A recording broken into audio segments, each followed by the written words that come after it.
Guys, so it's 3 a.m. in the morning. Pupunta tayo ngayon sa BKK sa Thailand. Kasi si Shaka ay nandun na. So hindi siya nakapanood ng INBA. Dahil tapos na yung INBA. Feeling ko, kailangan muna natin to take a break to refresh. Tara.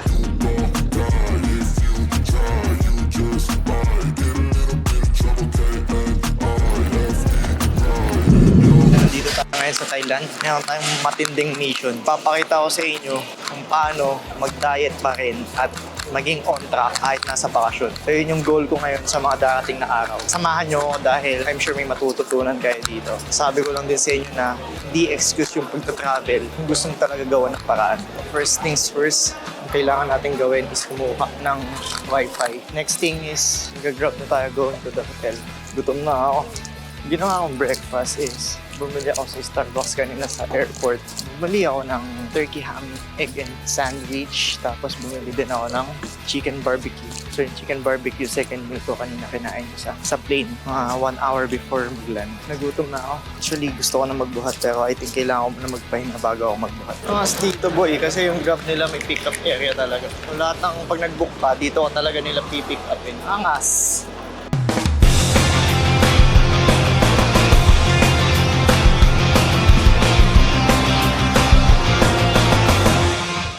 Dito na tayo sa hotel. Successful boss! Tayo mag-isa pumunta dito. Achievement yon. Lagi kasi pag umaalis kami ni Boss Arai, sumusunod lang ako lagi kung ano yung mga plano. I mean, siya nang bahala. Ako, relax lang. Pero ngayon kasi mag-isa akong pumunta dito kaya medyo challenging. May pressure din. Pero all goods na. Shit, gutom na ako. Unahin natin. Pahinga muna natin yung kailangan ko kasi ilang araw na hindi nakakatulog ng maayos kasi nakakaisip sa mga athletes natin. Gusto ko lagi is makapwesto sila, dapat lumabas silang maganda. Yung pressure na ganun talaga nakaka-stress din. Pero ito nga yun, kaya natin gagawin to take a break. Makapagpahinga ng konti. Diba? Hindi biro yung nagko-coach ka ng mga competitive athletes, boss. Meron ka kasi mga athletes na competitive talaga. As a coach din, dapat competitive ka sa lahat ng mga ginagawa mo, sa lahat ng binibigay mo sa kanya, and all, di ba? Actually, pwede magluto eh. Ang ganda ng place. Nakapag-workout na ako mamaya. Ngayon pa lang tayo kayang kakain ng rice. So, 7-Eleven giving lang. Para safe, di ba? So, ang goal nga natin dito, makakain ka ng pasok pa rin sa lahat ng kailangan mong gawin. I mean, pasok pa rin sa macros mo o kung ano man target mo. So, ito kasi, ito yung advantage sa 7-Eleven sa ibang bansa. So, like ganito, may ganito sila. May macros na. I-reheat mo na lang. Safe ka na. Feeling ko mamayang gabi na lang ako kakain sa labas na restaurant kasi gutom na ako. Hindi ko na kaya. Bumili din pala ako nito. Siyempre, yung mga easy access sa 7-Eleven na chicken. Ang laking bagay yan. Kain tayo guys. Let's go. Tawag nila dito is stir-fried chicken and basil with rice. Sasabayan ko na rin ito para mas tumaas yung protein ko lalo bago ako makapag-gym. Although mayroon naman akong whey. Ayan, may whey akong dala. Ayan o. Pero iba yung gutom ko guys eh. Wala pa akong cravings ng matamis. Ang kailangan ko is gutom. Kasi nga yung kanina, yung breakfast ko is turkey ham sandwich ng Starbucks and chicken barbecue. Sarap. Grabe, sarap ng chicken. Hindi nakakabulunan. Hindi siya matigas. Sobrang juicy. I-workout na to guys. Tapos workout na tayo. May problem. Sobrang anghang. Dami sili. Hindi ko na kaya yung sili. Pinawisan ako kahit naka-aircon. No? Go gym time. Susubukan natin puntahan yung BPC gym dito sa Thailand. So, sabi, nasa 15 to 20 minutes lang daw dito sa hotel. Sige natin, pang 3 days kung dadayuin yun kasi sabi nila maganda. Let's go. Samahan niyo ako, workout tayo. Hello, BPC.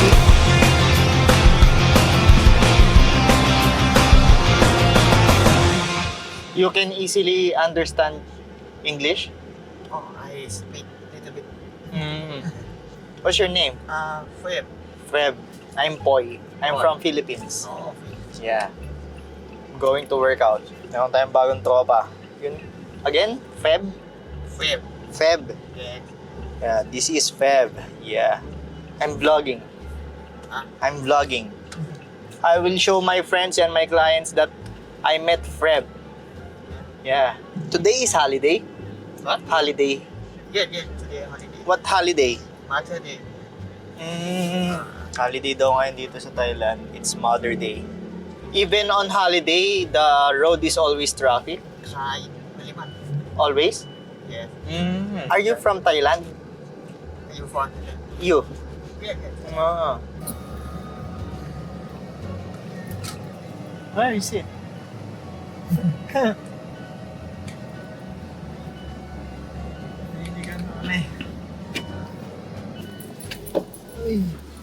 Naliligaw pa ata kami, boss. Buti na lang mabait si Tropa. Sinasamahan niya ako. No people?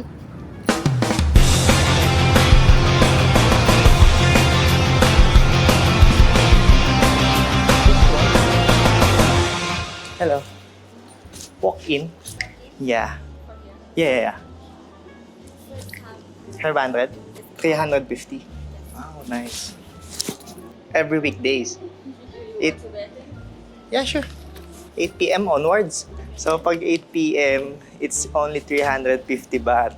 So it's like promo for rush hour, right? Yeah. Yeah, that's good. Okay, Yeah, thank you. It's a big saving for someone's going to walk in, right? Where's the stairs? Okay. Uy, napakaangas. Pendulum sila dito na legit, oh.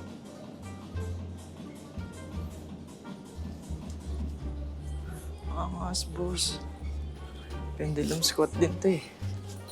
Nililegs ako dito. Fuck. Solid.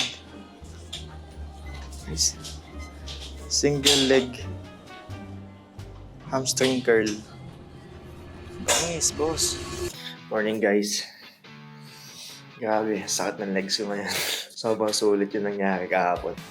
Na-excite na ako dito ako pumunta doon. Pero kailangan pang pahinga, kailangan pang kumain, kailangan pang mag-update ng client. So normal day lang, kung paano yung ginagawa ko sa Pinas, yun yung dapat kong magawa. Yun yung challenge sa akin ngayon na hinihit ko pa rin yung macros ko, hinihit ko pa rin ng maayos yung training ko. Kinda expensive lang ng konti kasi nga nasa ibang lugar tayo, pero it is what it is.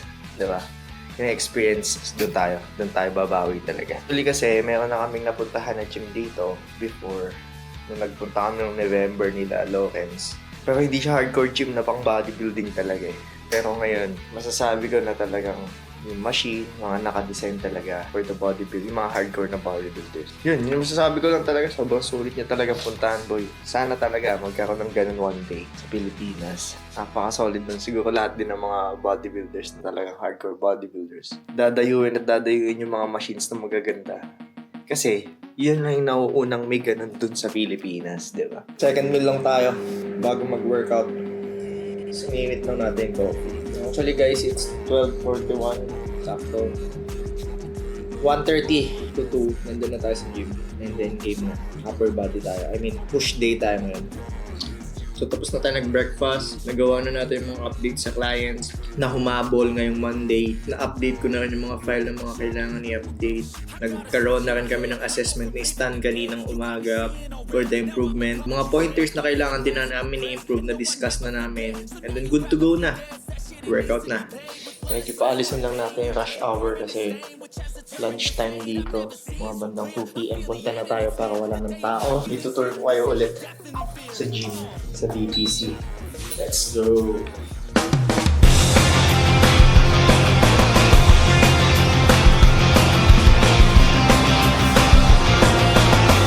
Angas boy, ganda. Sulit na itong gym na to. Pakita ko din pala sa inyo yung restroom nila. Gano'n kalupit boy. Ibis lang tayo. Wala akong dalang pre-workout shit. Hindi ko alam kung magpupush or full day ako ngayon. So start tayo ng push day natin. First exercise natin will be the chest press. Game!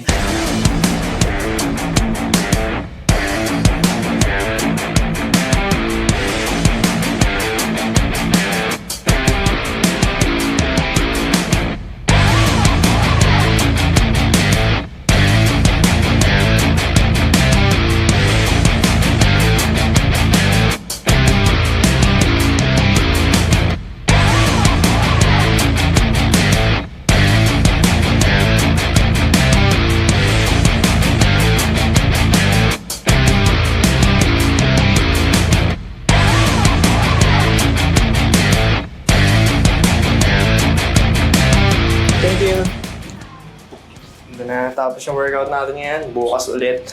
Bukas naman is full day. Pero feeling ko sulit yung full day dito. Kailangan kong ma-experience yung mga rowing machine nila dito, yung mga pull-down machines nila. Kaya hindi na talaga ako pupunta muna sa ibang gym. Tsaka na siguro. And I think nandito na rin siguro yung Grab.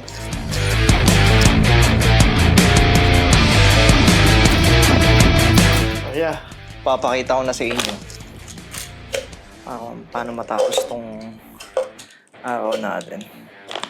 Kailangan ko, ay pure isolate pala to. So bababa pa yung fat ko. 200 calories pa tayo. Kompletuhin muna natin yung protein natin. So 11:49 na guys. Shout out Atlin. Let's go.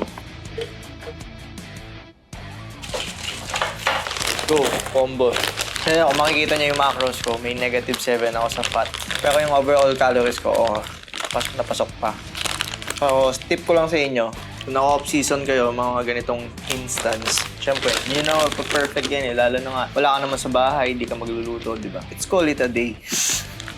Di ba? Kumbaga, pasok pa rin naman eh. Pero syempre, when it comes to prep, huwag na huwag mong gagawin yan. Pag prep, strict ka dapat, boy. O, bukas ulit. Push day, samahan nyo ako bukas. Buhat tayo. Let's go. Morning guys. So, today, last training day natin dito. Excited ako magamit yung mga rows nila, yung mga rowing machine nila kasi napakadami at saka iba-iba. And wala na sa Pinas. Na-excite ako ulit. Kasi every day, simula na nag-leg day ako, nag-push day ako. Daming bagong gamit na first time kong gamitin. Para sa akin, laruan yun. Laruan na talagang dinadayo kasi worth the dayo talaga. Tsaka yung experience talaga kakaiba din talaga. And samahan nyo ako. Tara, mula natin na maaga tong araw na to. Let's go. Let's go gym time. Kailangan lang muna natin mag-withdraw. Dahil wala na akong, hindi na enough yung cash ko. Mag-walk-in pa tayo. Ewan ko kung nabanggit ko na ba sa vlog na yung walk-in dun sa BPC is 500 baht. Although meron sila dong 1 week session for 2,000 baht kaso 4 days lang kami kung hindi ko din siya mako-consume. So, yun. Ginawa ko, nag-walk-in na lang ako ng 500 per session. And 3 days ako nakapag-training. Sulit na rin. Kumbaga napaka-sulit niya para sa akin. Kumbaga binibili ko talaga yung experience talaga. So first thing na kailangan natin gawin, yun. Meron ako nakitang bangko. Then after that, magka-up na lang ako. Medyo iba din pala dito yung yung daan nila or yung mga nagda-drive kasi is nasa right hand driving. Hindi katulad sa Pinas na it's left hand, di ba? Nakakatakot lang din tumawid minsan. Kasi pag tumatawid ka, fuck. Ang bibilis ng mga sasakyan dito. Parang di sila marunong mag-minor. It's like di sila marunong talaga. Withdraw muna tayo. Kailangan kong bumalik at nakalimutan ko ang aking wifi. Di na kasi ako kumuha ng SIM. So yung wifi device lang yung kinuha namin. Shaka. Pangalawang araw na ito nakalimutan ko siya. So nag-aantay lang tayo ng Grab dahil paglalakarin yung gym pala is 1 oras galing dito. Hello sir. Thank you so much sir. Ito na. Excited na ako. Full day boy.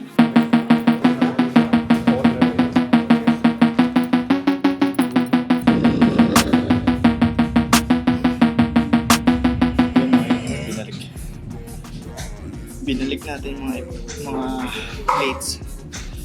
Tandaan nyo kahit nasa gym man kayo, lagi kayo magbalik ng mga pinagamitan nyo.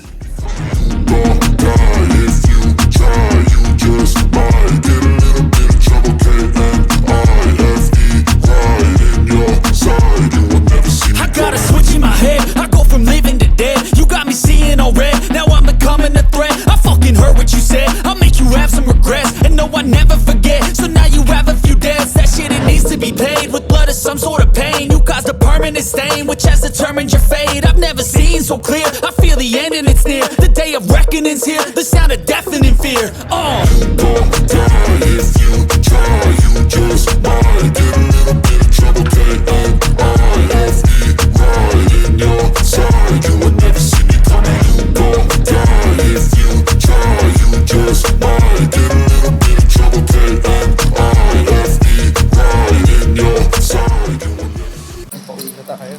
Masasabi ko lang, napakasulit ang dinadayo kong gym na to. Hi, sir. So yun, sana na nag-enjoy din kayo dahil ako sobrang nag-enjoy at na-appreciate ko kahit isang gym na yung pinuntahan ko na yun. Pero napakasulit nun, guys. And last day, food trips siguro rin. Siyempre, gawin lang natin balance sila, di ba? Off-season naman tayo eh. So alam lahat ng mga clients ko yan na every time na meron silang mga bakasyon, kumbaga, it is your own choice, di ba? So, maging ano ka lang din, responsible ka lang din sa lahat ng mga... Maging responsible ka kung ano man maging result or ang mangyari kasi nag-enjoy ka eh, kumain ka, di ba? So, yun. At least, naging masaya ka. Then after that, tapos yung vacation, back on track.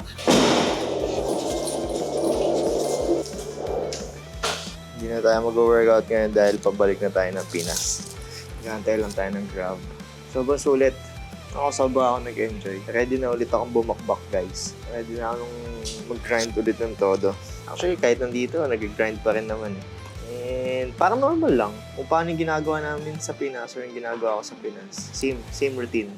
Difference lang is, nasa ibang country ka. At the same time, yung mga equipments dito, yun nga, pinuntahan ko talagang gym. Talagang sobrang solid. As in, yung mga gamit nila, yun lang masasabi ko, sobrang ganda ng gym na yun. And I'm sure, next time na babalik kami dito is, kung babalik kami next time, I'm sure kasama yung mga tropa o yung mga client, I'm sure matutuwa din sila dun. Kasi, alam mo naman yun, mga kamukha ko na pag may nakikita ang mga bagong equipments, di ba? Tuwan-tuwa talaga.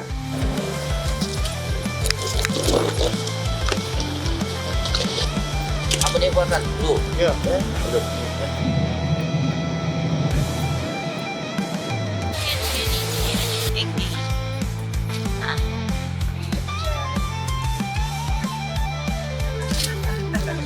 Guys, sa wakas, after ng Thailand trip namin, ngayon na ulit kami nagkita. I miss him so much. Comment down below if maganda ba ako.